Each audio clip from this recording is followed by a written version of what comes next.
So welcome everyone to our next session of Bilateral Bites, delving into the economic aspects of coronavirus for Australia and the world. We are very fortunate to have with us today leading economist Peter Martin. He is business and economy editor of The Conversation and a visiting fellow at the Crawford School of Public Policy at the ANU. Formerly with the Commonwealth Treasury, he has also worked as the economics correspondent for the ABC and as economics editor for The Age, and now hosts The Economist on ABC Radio National. So Peter, thank you very much for being with us here today. Pleasure, Tanya. So I know you've already been producing quite a lot on this topic. Coronavirus has clearly been one of the largest health and economic crises to hit this planet, at least in recent history. On the economic front, different countries will be impacted differently in this global economic crisis. India is one of the few in the world that is forecast not to slip into a recession, although its forecast rate of growth has halved. Australia in the past has boasted 30 years of continuous growth, surviving both the Asian financial crisis and the global financial crisis. Is it possible to steer Australia out of a recession this time? Absolutely impossible. Okay. The June quarter, which are the 3 months that have begun now, which is March to June, will see perhaps a quarter of the population, the working population, out of work. That's the high estimate. Another estimate lower is perhaps a sixth of the population. When you deliberately close things down, there's a whole lot less activity. And it's not as if we had a lot of activity before. Economic growth was chugging along at around 2% in real terms. We were only making that much more than we had the year before. The estimate from the International Monetary Fund is that this year we'll lose, these are in through the year terms, so put that in for people technically minded, we'll lose 7%, that is, we'll do 7% less, and next year maybe 8% more. So that's sort of growth of 1%, I suppose, after 2 years. But nearly all of that stoppage, that subtraction, will be in this quarter. And the assumption is that the economy starts bouncing back as restrictions are lifted in the next quarter that begins in July. Yeah. That may prove to be an optimistic assumption. So you're looking at the two previous Australian recessions, the most recent ones in the early 80s and early 90s. Economic growth was off a few percent. Down, the economy lost a few percent in those. You're looking at something not seen since the Great Depression, which was in the late 1920s and early 1930s. Sure. And in fact, you're raising an issue that most countries around the world and governments are grappling with. In the United States, the president has been talking about trying to do an early return to work and realizing that might not be possible. In India, Prime Minister Modi has realised that while some sectors are untouchable for the moment, like tourism, he has in fact given the green light for agriculture, fisheries and plantations to cautiously go back to work from this week, largely to promote food security during a harvest time, as well as being the largest employers, those sectors in India. On the Conversation website, I understand 265 leading Australian economists have now joined an open letter to government urging Australia not to reopen too quickly. Could you tell me a little bit more about that? Yeah, it's a very difficult decision, and it's not like an ordinary decision, trading off health versus the economy, whatever that is. The reason is that there are both very big costs to closing down. The government has a program called JobKeeper, where it's paying employers to keep people in work who would otherwise lose their jobs. And it's planning to give the job seeker, have the job seeker allowance go to 6 million people. Now, these numbers don't sound big in the Indian context, but in the Australian context, we have about 13 million workers. So that's almost half of the workforce they're expecting to be at risk. So that'll help. So it's big costs of closing down, but also big risk if you don't close down early. That is to say, it's a bit like the climate change arguments. The longer you wait, the more needs to be done. And Australia has come down on the side of closing down things early. Now, there was a debate among economists as to whether we should reopen things and allow people slowly to develop immunity. We don't even know if people can develop long-term immunity, but there was that debate.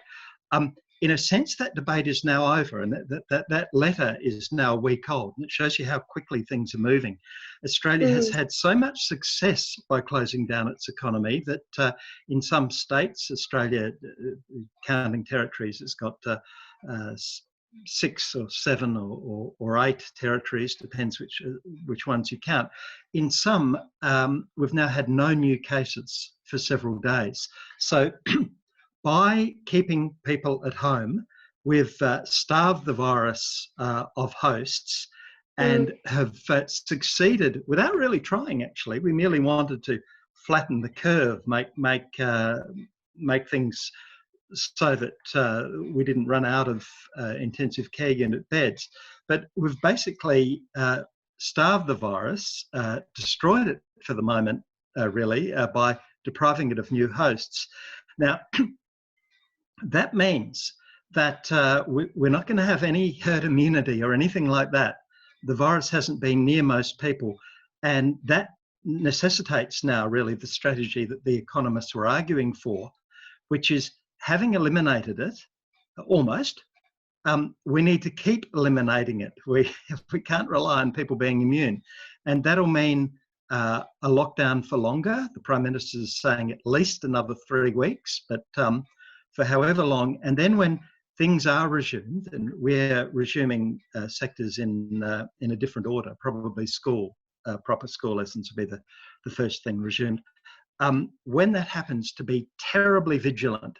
We're getting a voluntary app on our phones that the government hopes 40% of the population take up. That app will enable them to trace who we've been with. And as soon as they find an outbreak, they'll jump on it and lock down that location or that industry. So much as how there was this debate, we've basically been too successful to adopt any other approach than to act as if the virus is dangerous and as if we don't have it, rather than to go for immunity.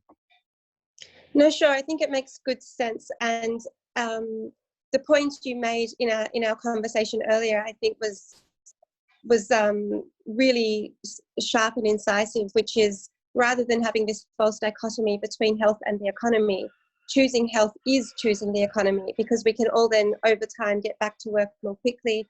And when we think about impacts, also not just the huge burden on the health sector, both public and private, but the impact also on labour force and labour hours. If more people are sick for longer, the close down will keep going longer. And I think in Singapore, we've already seen, unfortunately, a bit of a resurgence of the virus spiking again. So that all seems to make very good sense. One of the reasons India, while it's taken that approach as well of quite a critical lockdown, I think India has realised that a huge release into the population of the virus is more than their health system could possibly bear. That lockdown for them is also the answer. As far as the economy goes, they're also one of the least export exposed countries, if you like.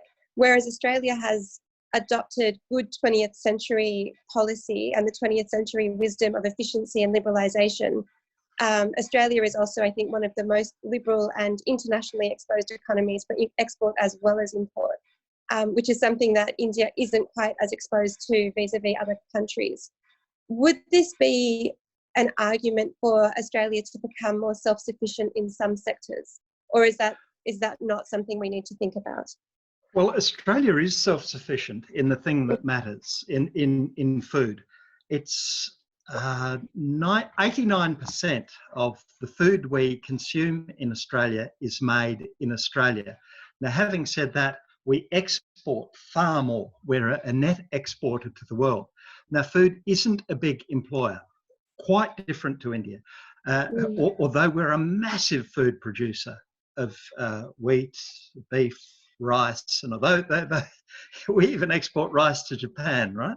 Although we're one of the sand to Saudi Arabia, I think is the biggest we've ever managed to do. But yes, go on.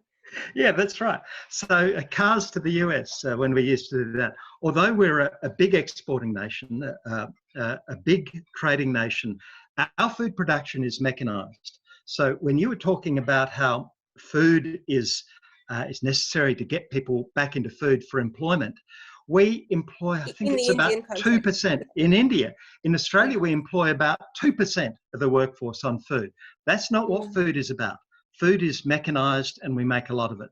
So we're self-sufficient. Now, what we're not, including in processed food, the only things that we import on the whole are novelty items, grapes out of season, this sort of thing, which frankly, you don't need to live on. You don't need those things to live on. We're very much into an international chain of production, because we, as we used to once with Japan, we export our iron ore and coal. We do it now to China, where it's made into goods that come back to us, and indeed made into the tractors and other heavy machines that do the mining. So we're very linked into that. That's probably not going to change. We'll probably be all right. Now, I do think that there is a very important issue longer term. It's not that there's anything wrong with trade, but we're extremely linked into production chains. So we make cotton, lots of cotton. It's sent to Indonesia, where it's milled, right? Made into cloth, sent back here to be roughly cut, and then sent into China to be turned into clothes and comes back here. So we are a long way away from being an island in that sense. What I think this crisis has shown is not that this kind of globalisation of value chains going through countries is a bad idea. It's that it's a bad idea for it to go through only one path. So for iPhones or mobile phones and so on, there isn't a mobile phone in the world, almost, that doesn't have some part of its production in China. Okay? Now, the thinking I believe that will come from this is that we need redundancy.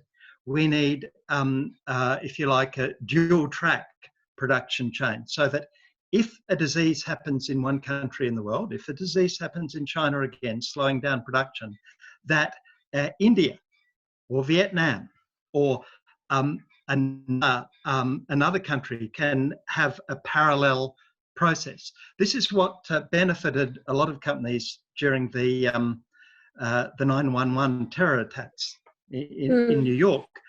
Some companies had all of their data stored in New York. It was destroyed and they're in really big problems, right? Others had a backup parallel process somewhere else. And these days for IT, this is routine.